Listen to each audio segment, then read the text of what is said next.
The Backyardigans, the mighty egg sitters. In a faraway kingdom, King Pablo struggled to pull off his crown. "Way too tight," he said. He gave a great yank. Whoops! The crown popped off his head, and King Pablo tumbled across the room just as his knights appeared in the doorway. "Good timing, brave knights," he declared. "I have an important challenge for you. You must guard this precious egg while I run out to buy a new crown." The knights looked at the egg. Then they looked at each other. "A challenge is battling trolls," said Sir Tyrone. "A challenge is saving a princess or facing a dragon," said Uniqua the knight. "This," said Tyrone, pointing at the egg, "is not a challenge." "I think you shall find that guarding this egg will be your greatest challenge yet," said King Pablo with a wink. He bid them farewell. The trusty knights dutifully paced back and forth in front of the egg.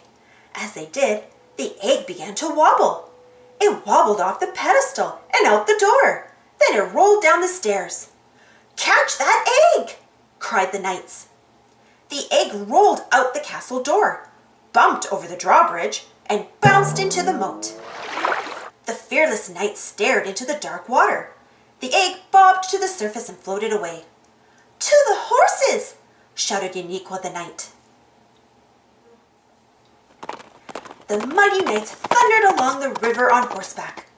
They leaped over bushes and ducked under branches as they chased after the egg. "Faster!" they cried.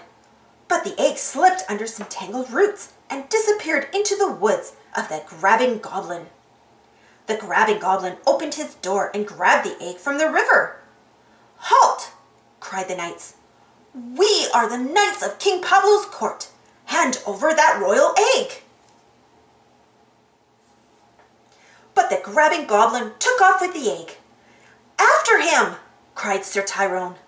The knights chased the goblin through a long, dark tunnel and over a huge waterfall into a lake. The egg bounced onto the shore and cracked.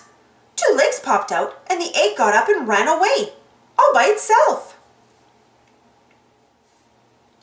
The egg ran straight into the forest of the flighty fairy.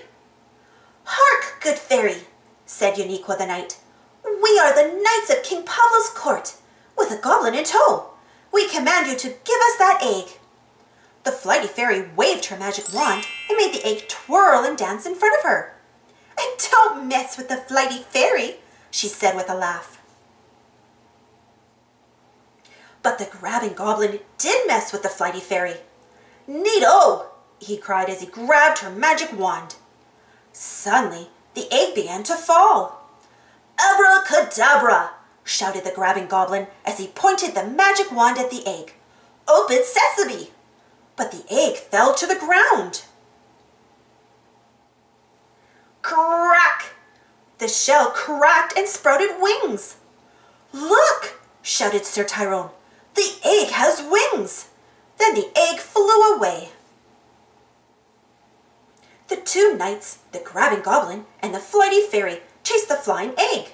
It flew to the top of Dragon Mountain, a place where no one dared to go.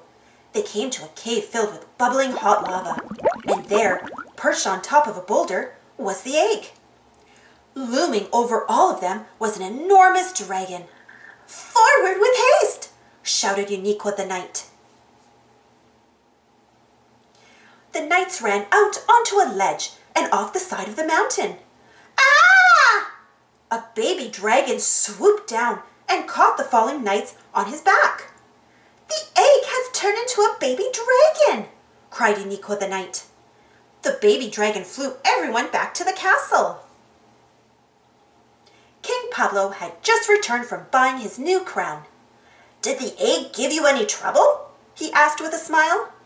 "Nah," said Sir Tyrone. "Well, maybe a little." "All in a day's work," said Uniqua the knight. "Well done," said King Pablo. "You have passed your greatest test. Only the bravest, toughest, and strongest knights can handle a dragon egg. But I have one more important question for you. What do you think of my new crown?